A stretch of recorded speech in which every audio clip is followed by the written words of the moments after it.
Hello साथीहरु, म आज हजुरहरुको लागि पाइथनबाट कसरी कार गेम बनाउने त्यस्तो मोबाइल कार गेम लागि पाइथनको लागि बिगिनर्सहरुको लागि एउटा कार गेम जसमा हामी कारलाई स्टार्ट कसरी गर्ने स्टेप कसरी त्यो सिकाउँछौं। सुरुमा हामी लेख्छौं कमान्ड इज इक्वल टु खाली ब्राकेट त्यसपछि while command is not equal to quit. यदि कमान्ड क्विट सँग इक्वल टु भएन भने हामी के गर्छौं कमान्ड इक्वल टु इनपुट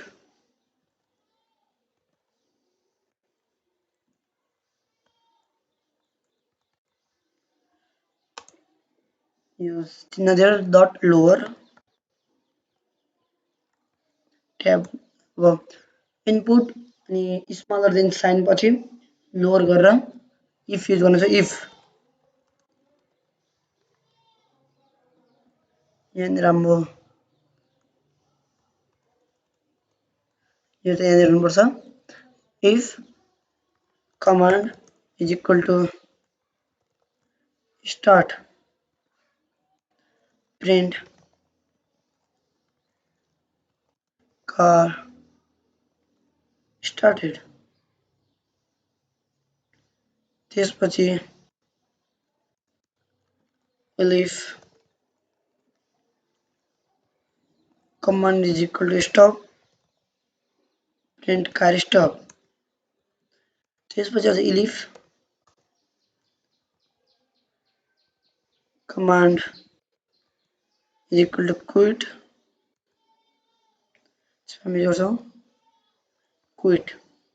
यदि जस्तो कमान्ड क्विट छ भने त्यो डाइरेक्टली क्विट भइहाल्छ। लास्टमा एल्स यदि यो सबै भएन भने सरी प्रिन्ट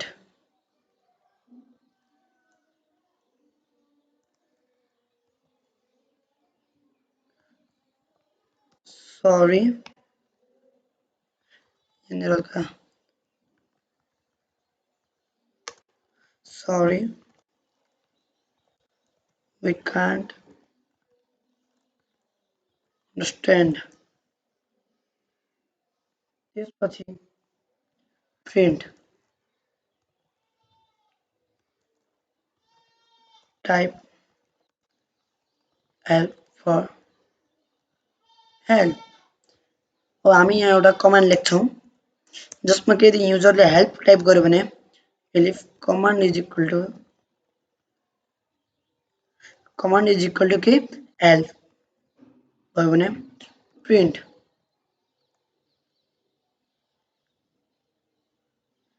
तीनवटा यो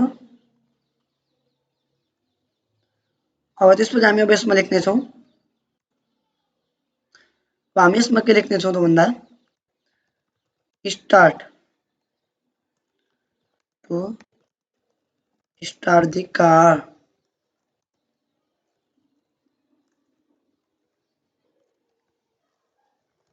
stop to stop the car त्यसपछि हामी लेख्नु quit to quit the car and to quit the game। अब हामी यसलाई रन गर्दा अब हेर्न सक्नु हाम्रो आउटपुटमा यस्तो सिम्बल दियो। अब हामी यसमा लेख्छौं स्टार्ट कार स्टार्टेड भन्यो स्टप कार स्टप। अब हामी यसमा हेल्प लेख्छौं भने start to start the car stop to stop the car लेख्यौं। यदि हामी यसमा कुनै अननोन कुरा जस्तै अब हामी यसमा लेख्छौं fast sorry we can't understand type help for help गरे हेल्प भन्छ। अब यदि हामीले फेरि हेल्प लेख्यो भने यस्तो देखाउँछ। यदि हामी क्विट लेख्यो भने सिधै क्विट भएर एक्जिट भइहाल्छ।